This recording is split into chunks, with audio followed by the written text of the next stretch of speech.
Hello and welcome to the latest episode of Construction Week's Expert Interview Series, which brings to you experts from the region's built environment to talk about technologies, innovation, challenges, as well as the future of the construction industry.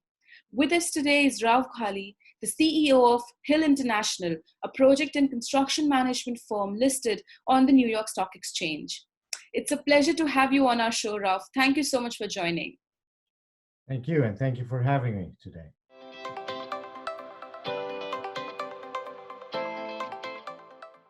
So let's get started with, most recently, Int'l International was selected as the project manager for the $4.5 billion Cairo Monorail project.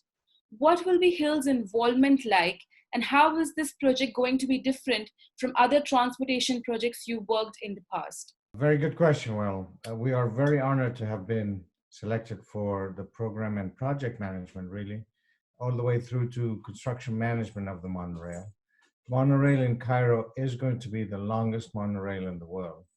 So it is really our honor to be able to provide our services and see this through completion.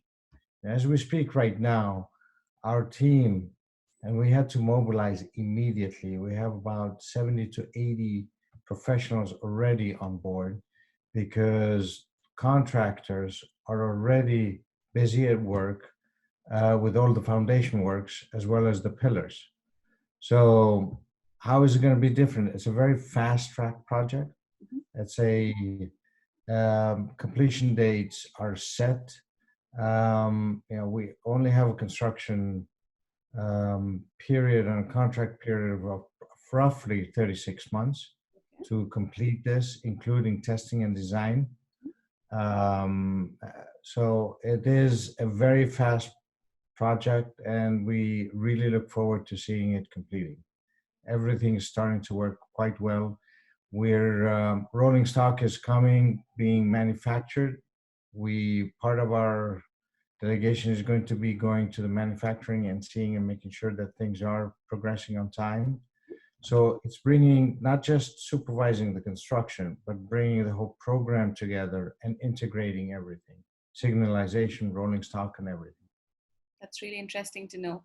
And just as we spoke about the Cairo Monorail project, I understand that Int'l has a very strong presence in Egypt. What are some of the other projects that you're working on and bidding for in the North African country? Well, we have a lot of activities, and really we have a lot of hospitality programs and projects. We have a lot of infrastructure projects, and both of these are really across the country. We were just awarded as well the expansion of the port in Alexandria, a major expansion.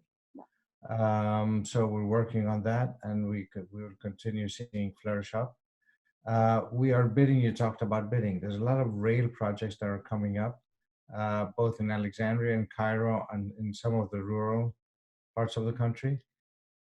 We will be participating in all of these. On the private sector, the private sector is still very active. With hospitality programs, we are working on several Four Seasons Hotel with TMG Talat Mustafa Group, and both in Cairo and outside of Cairo, that they're currently either renovating, expanding, or new builds. All right, moving ahead, I understand that Int'l has been working on the King Salman Park and Sports Boulevard project in Saudi Arabia, among other projects. So are you bidding of any of the giga projects that are shaping the kingdom, working alongside the Vision 2030? And where do you see the Saudi construction market in the next 5 years? Well, we are part of the giga projects, obviously, some that you just mentioned.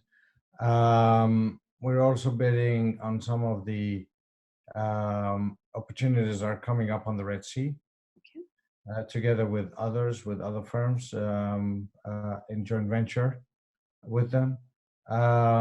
In generally, we're also bidding on other key and important parts of the country. We were just awarded a schools project, both on the project management side as well as on the facility side, two major major programs that we are really very proud to be a Mhm. part of. We see that the Saudi Arabia market in the next 5 years is going to be robust. There's a lot to do. You know, Vision 2030 is still on and beyond. Um, there has been, obviously, like everywhere else in the world with COVID, things have slowed down for a while. But I see it, as the latter part of the year comes in, and the vaccines on the horizon, and hopefully, the spike is going to be curved down. We believe that Saudi Arabia is really going to be a market for us and will continue to be a market for us in the long term. And what about your presence in UAE, Oman, Bahrain, and Kuwait? I understand that you've been working on some of the major expansion projects and housing projects as well across these countries. So could you talk to us about your presence in these countries as well? UAE has, we started our entire business in the UAE, and we are committed to the UAE just like we're committed to the Middle East. The foundation, though, our foundation is in the UAE, and it's still one of the pillars of our Middle East organization. We would continue to be. Um, yeah, we are working on an aviation project in the UAE. We're also working, with several major companies such as ADNOC and so forth. Mhm. Some of them are, I can't really speak about because they like to keep it confidential. But there's still significant activity in the UAE. And I believe, again, as time goes on, um, the region has started to calm down as far as geopolitical is concerned. And I believe there's a lot of movements there, the stabilization of it. As this as this really evolves, I think there's going to be more and more opportunities that come up because stability really attracts new investments, creates new jobs, creates new environments. So we're looking very optimistic on the UAE. We're also working in Oman. We delivered the Oman airport, the Muscat airport and Salalah airport. Muscat airport early last year went into operation. But we continue having other projects, road projects, infrastructure projects. We're talking about some entertainment, potentially a theme park there. Okay. So there's still activities. Cautiously optimistic on Bahrain because Bahrain's activities are a little bit more limited. But till now we've been for 15 years in Bahrain, and always something comes up. The activities are a little bit slower. The projects sometimes are smaller, but small projects are still good. So this is really the region, and obviously Qatar as well. We're there as well. So do you plan on, putting in all your experiences in the PPC and PPPs in the US, in the Middle East, across Egypt and all the other countries that you have projects going on? As they come up, we will. Again, Egypt, we've seen limited PPPs coming up on the infrastructure side. I think they're doing it all because they've gotten a global, international funding plus their own funding. The government has its own funding, so they're not really looking at PPPs right now. But UAE, Saudi Arabia, I believe they have some programs coming up, and we will be participating. We're following them very closely. Obviously, you mentioned about the challenges that you've had because of COVID-19 earlier in the conversation. So I wanted to understand how, has it changed Hill's operations, through the year, and what are you carrying forward with all the experience that you have had during COVID-19 in 2021? I think like many of us in the same industry and other industries, COVID has taught us one thing, that remote working actually works. We don't all have to be enclosed in one big office to be able to work. So the thing that we've learned is that going forward from now, even when everybody can go back to the office, when there's a new normality, we want to relook at really what makes the most sense for the company, for the employees, and for everyone.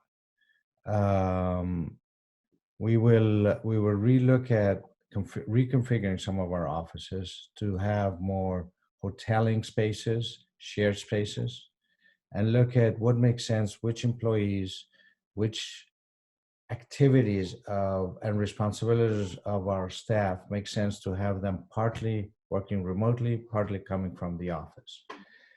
We've noticed by doing that there's a higher quality of life for the staff, there's higher efficiencies, and there's cost reduction. So in the future, I can foresee that we're going to have less office real estate that we have to have. Before I wrap this interview, where do you see the construction industry in the next 5 years? And what, according to you, will be the biggest change maker in the industry? Construction industry in the next 5 years, and I think in the next 30 years. The demand, if you look at some of the statistics that I've read, the demand on construction workers and construction executives, professionals, will be in extreme high demand because between the population is only growing, yeah, infrastructure is decaying all over the world. Infrastructure, in addition to decaying, needs to be expanded. Yeah. On top of that, you need housing, you need schooling, you need everything. So the construction industry will never stop. It's one of the greatest industries that will always be there as a requirement. That's why I also believe if you provide quality services and quality works, you will never go out of business, no matter what happens. You may have your peaks and valleys, but you will never go out of business. There's always work out there. So there's no doubt in my mind the construction industry is a very solid industry that will continue to need and grow as time goes along. Thank you so much for joining us, Raouf. It was wonderful having you and understanding more about Hill's work across the region, its work in its home country of the United States. Thank you so much. Thank you very much. Thank you. All our viewers who've been tuned in, don't forget to hit the like button and share this video with your friends and colleagues. We will come back soon with another interesting episode in the Expert Interview series. Until then, thank you so much for watching. Goodbye.